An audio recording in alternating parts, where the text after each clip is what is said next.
بسم اللہ الرحمن الرحیم۔ السلام علیکم ورحمۃ اللہ وبرکاتہ۔ ناظرین کرام، والدین کی نافرمانی کو اللہ رب العالمین نے حرام قرار دیا ہے اور نافرمانی کو سخت ناپسند فرمایا ہے۔ والدین کی نافرمانی کبیرہ گناہوں میں سے بھی سب سے بڑا گناہ ہے، اور یہ ایسا گناہ ہے کہ اس کی وجہ سے انسان جنت کی خوشبو بھی نہیں پا سکتا۔ جنت کی خوشبو کے بارے میں روایت کے الفاظ یہ ہیں کہ 1000 سال کی مسافت دور سے جنت کی خوشبو کو محسوس کیا جا سکتا ہے، لیکن اپنے والدین کا نافرمان انسان اس جنت کی خوشبو کو بھی نہیں پا سکتا۔ قرآن حکیم میں اللہ رب العالمین نے ارشاد فرمایا: اعوذ باللہ من الشیطان الرجیم، بسم اللہ الرحمن الرحیم، وَقَضَى رَبُّكَ أَلَّا تَعْبُدُوا إِلَّا إِيَّاهُ وَبِالْوَالِدَيْنِ إِحْسَانًا۔ سورہ بنی اسرائیل کی آیت نمبر 23 اور 24۔ اللہ رب العالمین نے فرمایا: اور تیرے رب نے حکم دیا ہے کہ اس کے سوا کسی کی عبادت نہ کرو، اور ماں باپ کے ساتھ اچھے رہو۔ اگر تیرے سامنے ان میں سے ایک یا دونوں بڑھاپے کو پہنچ جائیں تو ان کے لیے زبان پر اف تک نہ لو، اور نہ ہی ان کو جھڑکو، اور ان کے لیے گفتگو میں ایسا لہجہ اپناؤ جس میں عزت ہو، اور ماں باپ کے سامنے عجز و نیاز کا بازو پست رکھو، اور نرمی اور رحمت سے پیش آؤ، اور دعا کرو: اے میرے رب، ان دونوں پر رحمتیں نچھاور فرما جیسا کہ بچپن میں انہوں نے مجھے پالا۔ رب ارحمہما کما ربیانی صغیرا۔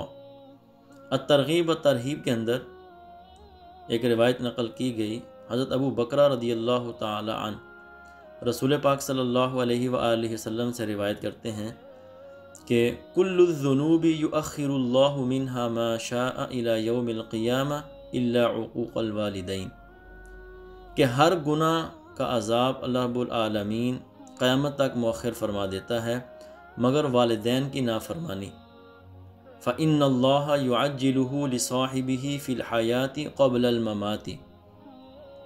اس کا مطلب یہ ہے کہ والدین کی نافرمانی ایسا گناہ ہے کہ اللہ تعالیٰ والدین کی نافرمانی کرنے والے کو مرنے سے پہلے دنیا ہی میں اس کا عذاب چکھا دیتا ہے، اس کی سزا کا سامنا انسان کو دنیا ہی میں کرنا پڑ جاتا ہے۔ ایک دوسری روایت اسے بھی الترغیب و ترہیب کے اندر نقل کیا گیا۔ حضرت عبداللہ بن ابی اوفا رضی اللہ تعالی عنہ فرماتے ہیں کہ ہم رسول اللہ صلی اللہ علیہ وآلہ وسلم کے پاس بیٹھے ہوئے تھے تو ایک شخص آیا اور آ کر اس نے کہا کہ یا رسول اللہ صلی اللہ علیہ وسلم، ایک نوجوان ہے اور اس کے لیے اس کا آخری وقت آیا ہوا ہے۔ فقیل لہ قل لا الہ الا اللہ، اس کو کہا جاتا ہے کہ لا الہ الا اللہ کہو، لیکن وہ لا الہ الا اللہ کہنے پر قادر نہیں ہو رہا۔ تو رسول پاک صلی اللہ علیہ وآلہ وسلم نے پوچھا کان یصلی، کیا وہ نماز پڑھا کرتا تھا؟ تو اس شخص نے جواب دیا جی وہ نماز پڑھا کرتا تھا۔ تو صحابہ کرام فرماتے ہیں کہ رسول اللہ صلی اللہ علیہ وآلہ وسلم بھی وہاں سے روانہ ہوئے اور ہم بھی رسول پاک صلی اللہ علیہ وآلہ وسلم کے ساتھ روانہ ہوئے۔ نبی علیہ السلام اس نوجوان کے پاس پہنچے جس کا آخری وقت آیا ہوا تھا، تو نبی علیہ السلام نے اسے کہا کہ لا الہ الا اللہ کہو۔ فقال لا استطیع، اس نوجوان نے جواب دیا کہ میں تو اس کی طاقت نہیں رکھتا۔ قال لما، تو رسول اللہ صلی اللہ علیہ وآلہ وسلم فرمایا کہ ایسا کیوں ہے کہ لا الہ الا اللہ اپنے آخری وقت میں تم کیوں نہیں کہہ سکتے؟ تو کسی نے جواب دیا کہ کانا یعق والدتہ، یہ اپنی والدہ کا نافرمان تھا، بے ادب تھا۔